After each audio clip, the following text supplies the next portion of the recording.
I was emperor of Rome, and I saw a cross in the sky. I was not born emperor.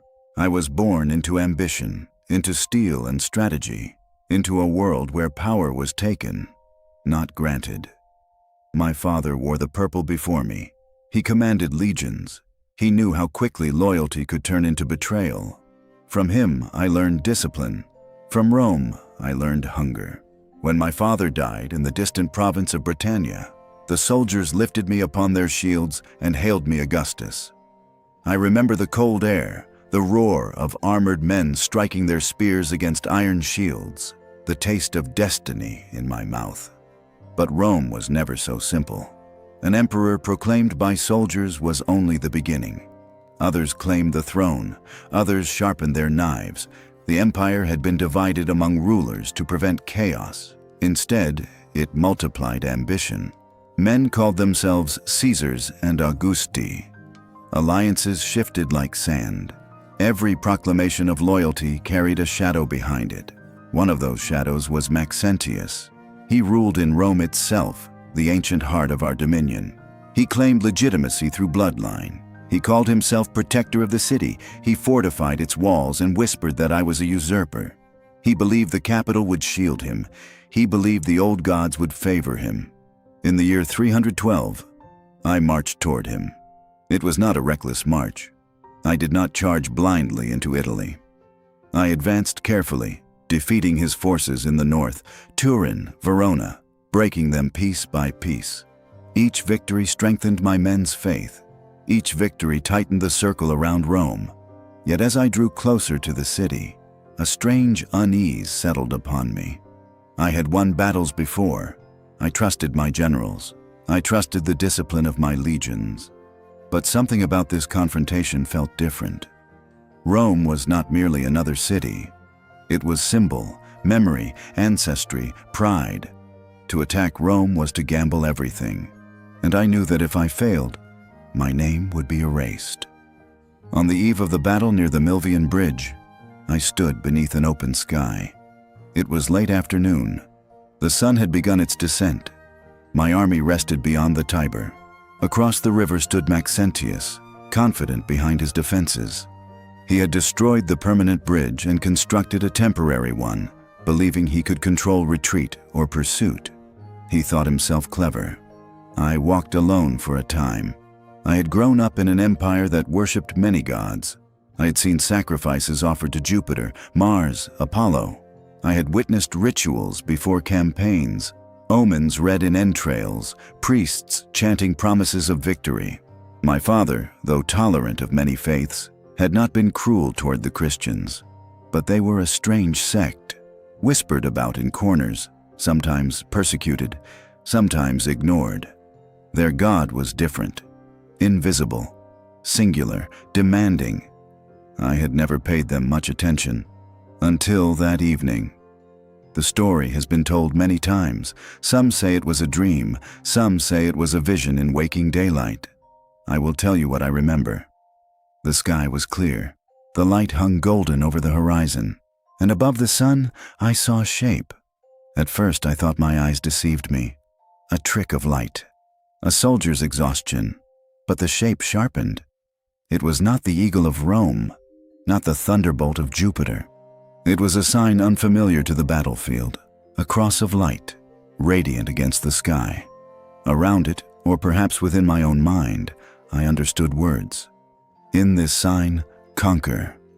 I did not fall to my knees. I did not shout. I stood very still. Fear does not always announce itself with trembling. Sometimes it comes as clarity. If the vision was madness, then I risked everything on a delusion. If it was divine, then the old gods had been silent while another spoke. That night I slept little. In my rest, if it can be called rest, I saw again the sign. I was instructed to mark it upon the shields of my soldiers, not merely a cross as an instrument of execution, but a sacred emblem associated with the Christ the Christians worshipped. A sign formed from letters, the first characters of his name in Greek. I summoned my officers at dawn. They did not laugh at me. They did not question openly. They had seen my victories. They had marched through fire with me. When I commanded that the sign be painted upon the shields, they obeyed. Across the camp, artisans and soldiers worked quickly. The symbol appeared upon armor and standards. It was strange to see it there, among iron and leather, among eagles and dragons. Some men murmured, others shrugged. A soldier cares less about theology than about survival. Maxentius, secure within Rome, did not expect me to force battle outside the walls. Yet he came out to meet me.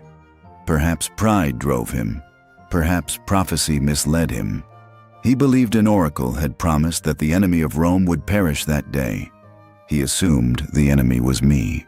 The field near the Milvian Bridge filled with dust and shouting. War is not glorious when you stand inside it. It is confusion. It is the metallic scent of blood. It is screams, orders, the clash of shields, the grunt of effort as men strain to survive. I rode among my troops, not as a distant figure, but as a commander visible to them. The symbols shone upon their shields in the autumn light. The battle turned. Maxentius' forces began to falter. Whether it was strategy, morale, or something beyond calculation, I cannot say. His men retreated toward the river. Panic spreads faster than discipline. The temporary bridge he had constructed became a trap. Under the weight of fleeing soldiers, it collapsed. Maxentius himself was thrown into the Tiber. He drowned beneath the armor that had once symbolized his authority. By nightfall, I stood victorious. I did not enter Rome as a plunderer. I entered as ruler. The Senate greeted me. Statues were prepared. Triumph was declared. Yet when I passed by the Capitoline Hill, where emperors traditionally offered sacrifice to Jupiter, I did not ascend to perform the rites. That omission was not small. Rome noticed. I did not immediately declare the Christian God the sole protector of the empire. Empires do not transform in a single breath. But something had shifted within me. The sign I had seen was not easily dismissed. Victory had followed obedience. The following year, I met with Licinius, who ruled in the east. Together we issued what would later be known as the Edict of Milan. It was not a command that all must become Christian. It was a declaration of tolerance. Christians were granted freedom to worship. Confiscated properties were to be returned. The age of systematic persecution was to end. This was not a small political gesture. For decades, Christians had been hunted under emperors who saw them as destabilizing. They refused to sacrifice to the traditional gods. They refused to call the emperor divine. Their loyalty to an unseen lord made rulers uneasy. I understood unease.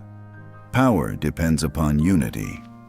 And yet unity cannot be forced through cruelty without breeding resistance. The Christian communities had grown despite persecution, perhaps because of it. I did not forget the battlefield. When I commissioned standards for my army, I incorporated the symbol of Christ, the labarum, into imperial insignia. It flew above legions that had once marched under pagan emblems alone. Did every soldier believe? Certainly not. Did every senator approve? No, but the tide had begun to move. Years passed. Rivals rose and fell. I defeated Licinius as well, becoming sole ruler of a reunited empire. Authority consolidated in my hands. With that authority came choices. I involved myself in disputes within the Christian church.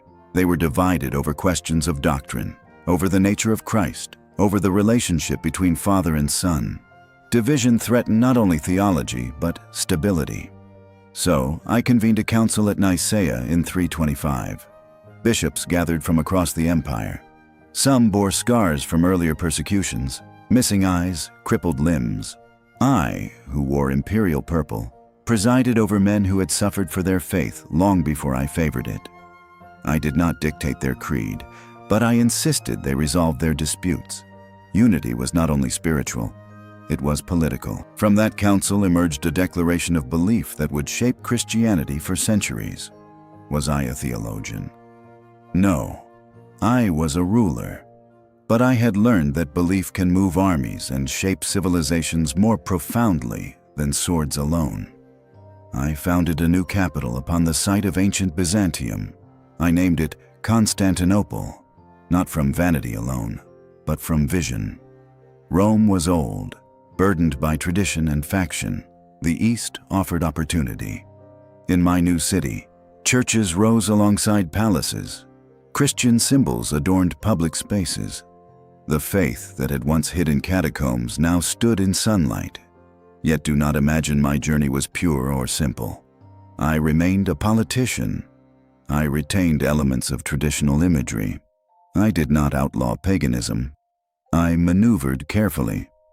An empire as vast as ours cannot be forced into sudden uniformity without tearing itself apart. Some accuse me of using Christianity as a tool. Perhaps they are partly right. A ruler uses every force available to preserve order. But tools do not change the heart. There were nights, long after the triumphs, when I would recall that sky, the cross of light, the command. In this sign, conquer. Conquer what? At first, I believed it meant territory, rivals, threats. But as years passed, I wondered whether the conquest demanded was not only of enemies, but of self, of pride, of fear, of the illusion that emperors are immortal. I delayed baptism until near my death. Some say it was calculation. Some say it was superstition, that baptism washed away sins and should therefore be received at life's end. The truth is simpler. Power complicates repentance. I had ordered executions. I had crushed rebellions. I had made decisions that cost lives. To step fully into the waters of that faith required humility. I struggled to embrace while enthroned. Yet as illness claimed me, I sought baptism. I removed the purple robes. I clothed myself in white. I, who had commanded legions, submitted to a rite once despised by emperors. Was I perfect? No. Did I understand every mystery of the faith I favored? No, but I know what I saw. Historians will debate whether it was a halo effect around the sun, whether exhaustion birthed illusion, whether later writers embellished memory. They will analyze sources, compare accounts, question motives. Let them. Empires are built on decisions made in moments of uncertainty. On that evening before the Milvian Bridge, I faced uncertainty. I could rely solely on tradition and pride, or I could heed a sign that defied everything I had known. I chose to heed it. The consequences reshaped the world. The cross, once an instrument of Roman execution, became a symbol carried by Roman standards. The faith that had been illegal became favored. Churches replaced temples in prominence. Bishops advised emperors. A new synthesis emerged between throne and altar. Not all of it was pure.